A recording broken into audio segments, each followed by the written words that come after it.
This is our second lesson in Chapter 10. We're going to be talking about arc measures and chords today. So, central angles and arc measures. A central angle is an angle with its vertex at the center and the two sides are radii. So we would call angle ABC a central angle because its vertex B is the center of the circle. The sum of all the central angles of a circle is 360 degrees. The measure of the arc formed by the endpoints of a central angle is equal to its central angle. So if this angle here is 84 degrees, that means this arc's measure is also 84 degrees. So the measure of arc AC is equal to the measure of angle ABC, and the measure of arc ADC going the other way around, the bigger arc, is 360 minus the 84, or 360 minus angle ABC. So there are three kinds of arc classifications. A minor arc is named by two letters that are the endpoints of the arc. So here we would have arc AC, two letters, arc symbol above it. So minor arcs are always going to be less than 180 degrees. The other two types of arcs are going to be named by three letters, the two endpoints and some other point that's on the arc. So here we have arc DFE, and here we have arc JKL or JML. So a major arc is going to be greater than 180 degrees. So in this case, if this minor arc was 60, the rest of the circle would be 300 degrees. That's a major arc. And a semicircle is always going to be exactly 180 because it cuts a circle exactly in half. And half of 360 is 180. So in our first example, we want to find the measure of each arc of circle P when we know that segment RT is a diameter. So if RT is a diameter, then this angle is 110, this angle is 70 degrees, and the rest of it here is 180 on the other side, right? These three numbers add up to 360. So if I'm looking for RS, I'm going the shortest way possible to get from R to S. So that would be not this way, because that's the long way. The short way, the most direct route, would be here, and that angle formed was 110 degrees. All right, that would be considered a minor arc. Then we look at RTS. So now I want to start at R and end at S, but I have to pass through T first. So staying on the outside of the circle, going RTS, that's everything except the 110. So 360 minus 110 is actually 250 degrees. Another way we could have done that is I could have added together the 180 and the 70, and that's 250. The last one is RST, so I'm starting at R, ending at T, and I'm passing through S on the way. So that's exactly half the circle, because that's the diameter, so that would be 180 degrees.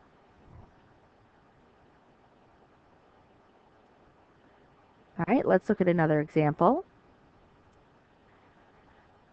So on this one, I have no diameter in the picture, but I do know I have 40, 80, and 110. So 120 and 110 is 230. That leaves me 130 degrees for this last angle. So arc GE, shortest way, G to E is here. 40 plus 80 is 120 degrees.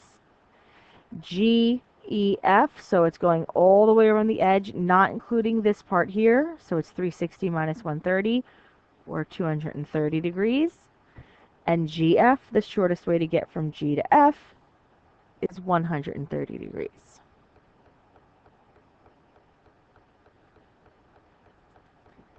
So you go ahead and try the next one, pause, when you're ready to see the answer, hit play.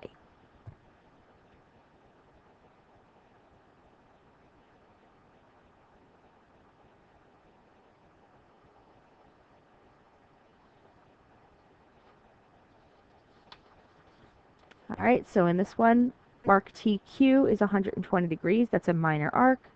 Arc QRT is 240 degrees, that's a major arc. Arc TQR is 180 degrees, that's a semicircle. Arc QS is 160 degrees, that's a minor arc. Arc TS is 80 degrees, that's a minor arc. And arc RST is 180 degrees, that is a semicircle. So now we could talk about congruent arcs. And two arcs are congruent if and only if they have the same central angle measurement and their circles have the same radius. So we could look at it in two separate circles or within the same circle, because then we know it definitely has the same radius. As long as the angles here match and the radius matches, then the two arcs are considered congruent.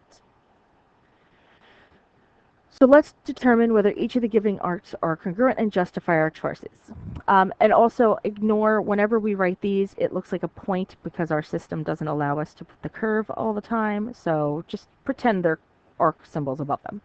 All right, so here we're talking these two bolded red arcs, CD and EF. So both of them have an angle of 80 degrees, and because they're in the same circle, they have the same radius. So yes, same measure, and same radius.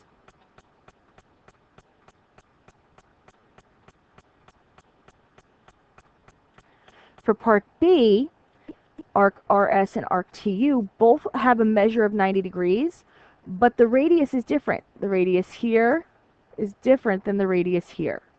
So this is no, because there's different radii, or a different radius. In part C, I have 95 degrees and 95 degrees. This radius is congruent to this radius. So this is another yes, same measure, and same radius.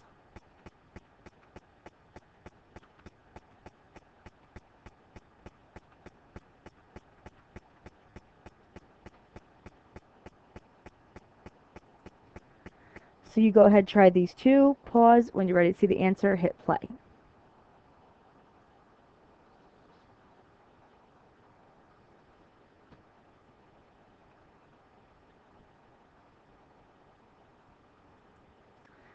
All right, so for part A, it was yes. They were both 145 degrees, and segment, well, they don't name the circles, the radii are congruent.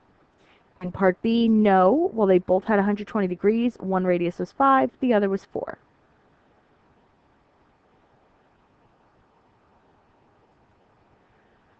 All right, so we know that arcs with the same angle and same radius are congruent, and because these are vertical angles here, we could say that these arcs are in fact congruent, so I could set them equal to each other. So we're going to have 10x minus 22 equals 8x plus 12. Subtract the 8x, add the 22, and I get x is 17. And now I have to put it back in. They want to find AD and AB. So AD I can find by putting it into 8x plus 12. So the measure of arc AD is 8 times 17 plus 12. I get 148 degrees. And then because BD is a diameter, right, endpoints on the circle through the center, then I know these two together have to add to 180. So if I do 180 minus the 148 I just got here, then I get 32 degrees for the measure of arc AB.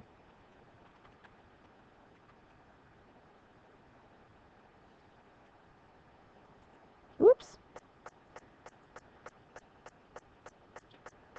All right, you're going to go ahead and try the next one. Pause. When you're ready to see the answer, hit play.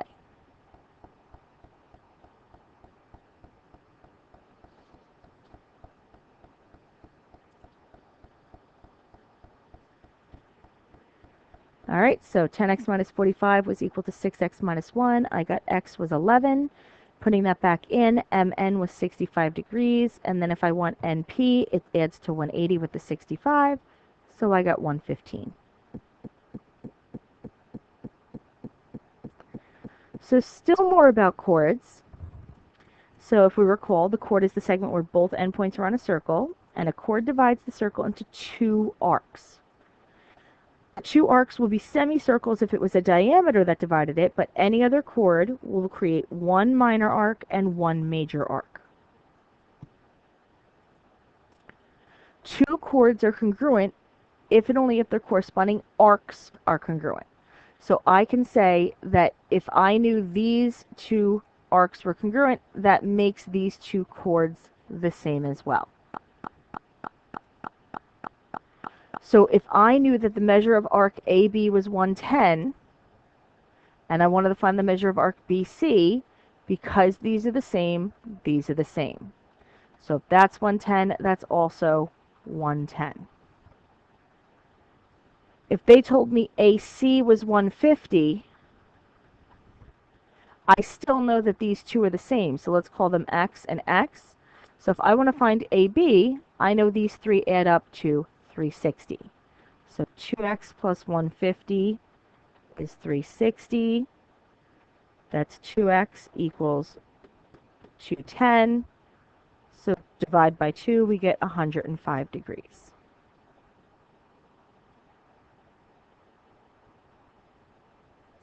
The last thing we'll talk about is if a diameter or radius of a circle is perpendicular to a chord, then the diameter or radius bisects the chord and its arc. So if I can show that there was a right angle here from the center, then these two pieces are congruent and these two pieces are congruent. So in this example, we want to find HK and the measure of arc HK. So when they say HK at first, they're talking about the segment in here. Right? We see the diameter JL is perpendicular to the chord, meaning these two pieces are the same. They're both 7. So the total length of HK is 7 plus 7, or 14.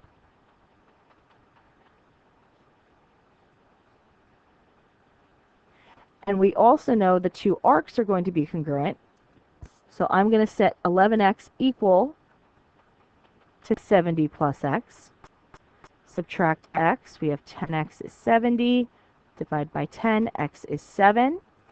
So the measure of arc HK, I know if I put 7 in here, that's 77. That's also 77. So double the 77, and we get the measure of arc HK is 154 degrees.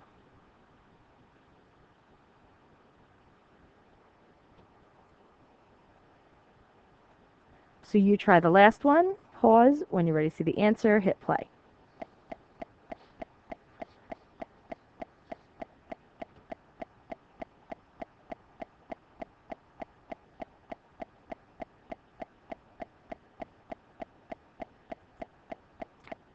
All right, so FE is 5. This time we weren't looking for the whole chord. We were just looking from F to E. And then the measure of arc CD is 72 because we get x is 8 when we set 9x equal to 80 minus x. And that is everything we're going to talk about today about chords and arcs.